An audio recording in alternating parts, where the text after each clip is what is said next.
Nuestro hermano Pepe Sánchez, y pastor de nuestra iglesia, pues va a seguir con el estudio de apologética sobre la fiabilidad del Nuevo Testamento.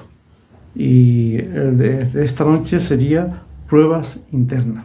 Que el Señor le bendiga, y para eso vamos a leer Isaías 53, el capítulo entero. Si tienen la Biblia a mano, lo pueden seguir conmigo. Y dice así la palabra del Señor: ¿Quién ha creído a nuestro anuncio? ¿Y sobre quién se ha manifestado el brazo del Señor? Subirá cual renuevo delante de él, y como raíz de tierra seca no hay parecer en él, ni hermosura. Le veremos más inatractivo para que le deseemos. Despreciado y desechado entre los hombres, varón de dolores, experimentado en quebranto, y como que escondimos de él el rostro, fue menospreciado y no lo estimamos. Ciertamente llevó él nuestras enfermedades y sufrió nuestros dolores, y nosotros le tuvimos por azotado, por herido de Dios y abatido. Mas él herido fue por nuestras rebeliones, molido por nuestros pecados. El castigo de nuestra paz fue sobre él, y por su llaga fuimos nosotros curados.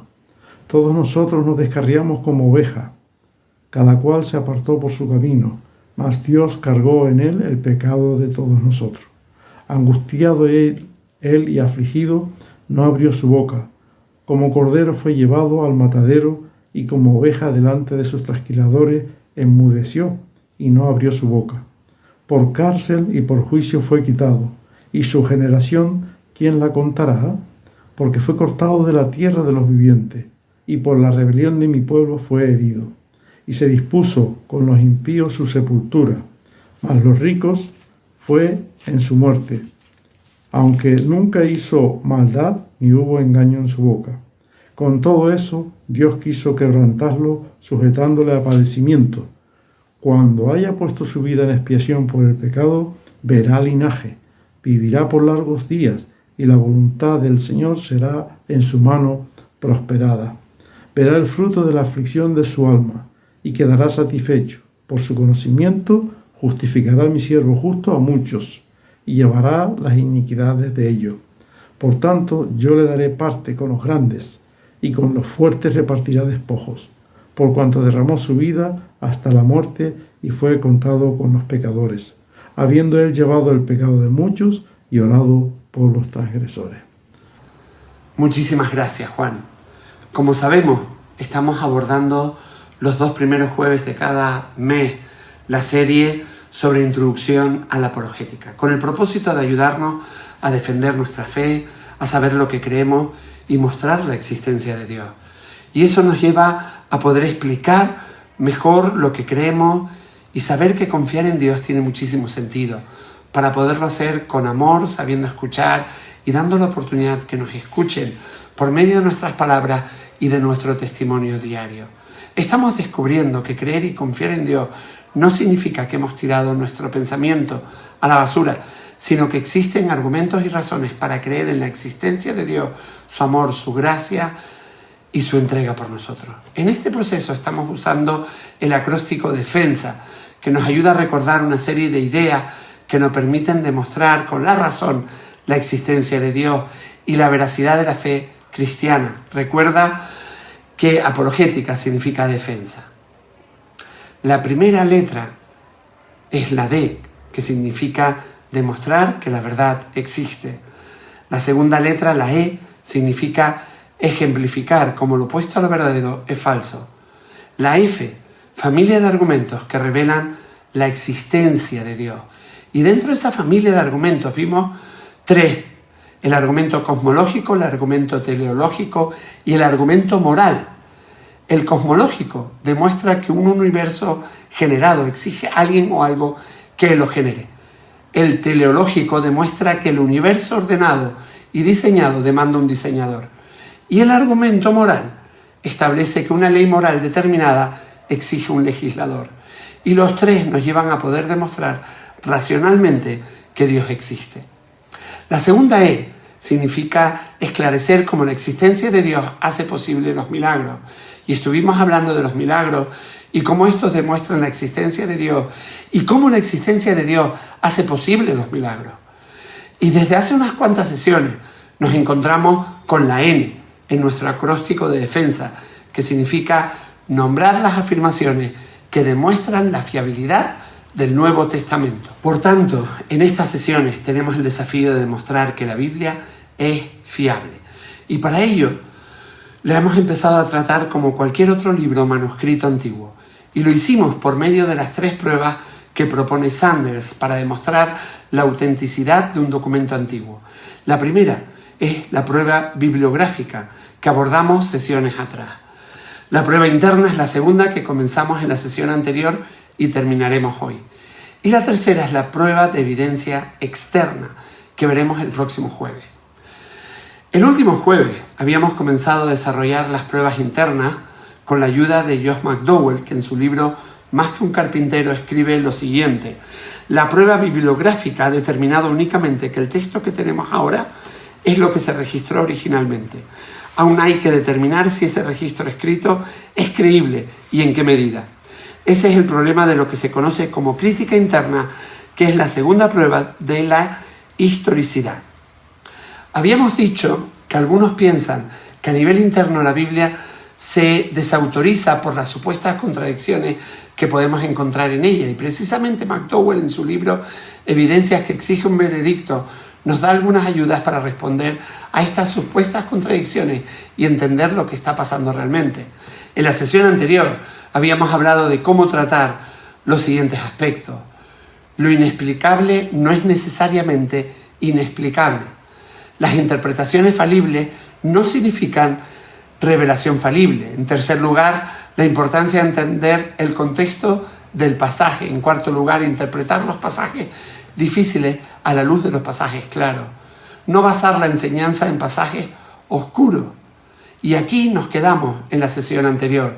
Y ahora vamos a continuar con algunos de los puntos que nos da McDowell para ayudarnos a desenvolver esas supuestas contradicciones y ver la coherencia interna de la Biblia, a seguir viendo que la Biblia internamente es coherente. Partimos del 6º punto que nos plantea McDowell, que es que la Biblia es un libro humano con características humanas. Debemos esperar que si es auténtico, si es verdadero, vamos a encontrar en ella características y rasgos humanos reales. Y es una de las cosas que aprecio y valoro muchísimo de la palabra, lo auténtica que es. Piensa en lo auténtico que son muchísimos de los personajes en medio de su sufrimiento. Job al principio parece seguro y que confía en Dios, pero luego no se esconde cuando se angustia y se da cuenta de lo que pasa en su vida y empieza a hacerse muchísimas preguntas. Piensa en David y en otros salmistas. Dios, ¿dónde está?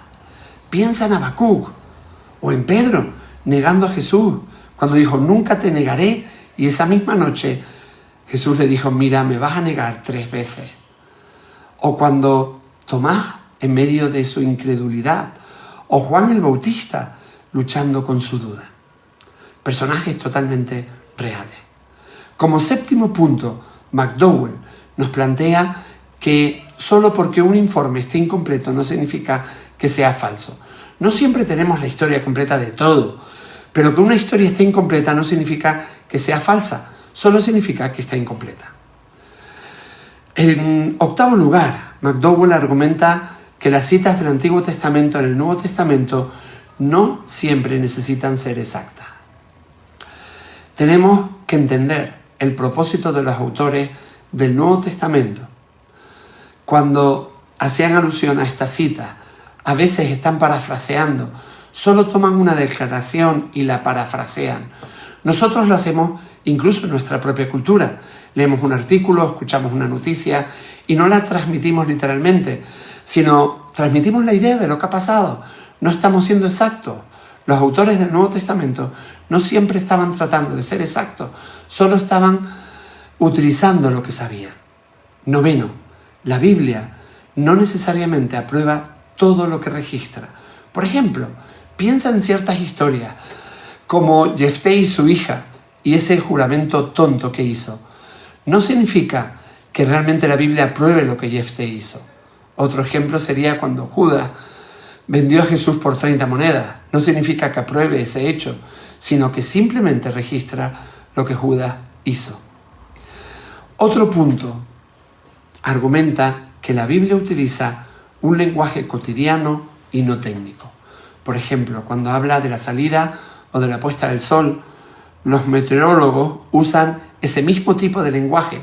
Lo que pretende transmitir es lo que está ocurriendo con un lenguaje de observación, con un lenguaje nítido.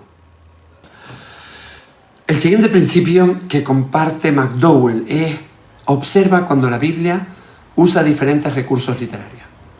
Esto es importantísimo, porque la Biblia tiene diferentes tipos de género. Hay diferentes recursos literarios que los autores utilizan. A veces usan metáforas, símiles, poesía o escriben de forma literal. Tenemos que entender el tipo de lenguaje que el autor está usando y los medios por los cuales nos quiere explicar aquello que nos quiere decir. Si está usando o no una metáfora, si está siendo literal o si es poesía. Hay diferentes tipos de recursos literarios que los autores están usando y requiere que lo tengamos en cuenta a la hora de interpretar ese texto. El siguiente punto dice: un error en una copia no equivale a un error en el original. A la hora de las copias se podían dar diferentes tipos de errores de escritura, y eso a pesar de lo cuidadosos que fueron en todo ese proceso. Pero eso no significa que el original tuviera un error. Otro punto importante que plantea McDowell es que las declaraciones generales no significan necesariamente promesas universales. Esto es particularmente el caso del libro de Proverbios, donde, como sabemos, habla de muchos principios de sabiduría. Por ejemplo, Proverbios 22:6, dirige a tus hijos por el camino correcto y cuando sean mayores no lo abandonarán. Esto no es una promesa, es solo una declaración general. Si educas a tus hijos en el camino que deben de seguir bíblicamente hablando, cuando sean mayores no se apartarán de él. Pero eso no es una promesa y por lo tanto tenemos que saber la diferencia entre una promesa, como nadie nos puede arrebatar de la mano de Jesús, ¿verdad?, en comparación con el proverbio que acabamos de leer. Así que hay una diferencia entre las escrituras y cómo nos hablan y lo que nos dicen. Tenemos que ser perspicaces, sabios, entender cuál es el significado del autor. Tenemos que ser muy perspicaces para ser capaces de discernir la diferencia entre una promesa y una declaración general. Todos estos puntos que acabamos de ver entre este jueves y el anterior forman parte de la prueba interna y si los tenemos en cuenta puede fortalecer nuestro camino para aumentar nuestra confianza en el Nuevo Testamento. El próximo jueves abordaremos la prueba externa para terminar nuestro desafío de demostrar la autenticidad del Nuevo Testamento. Que tengas una noche muy bendecida.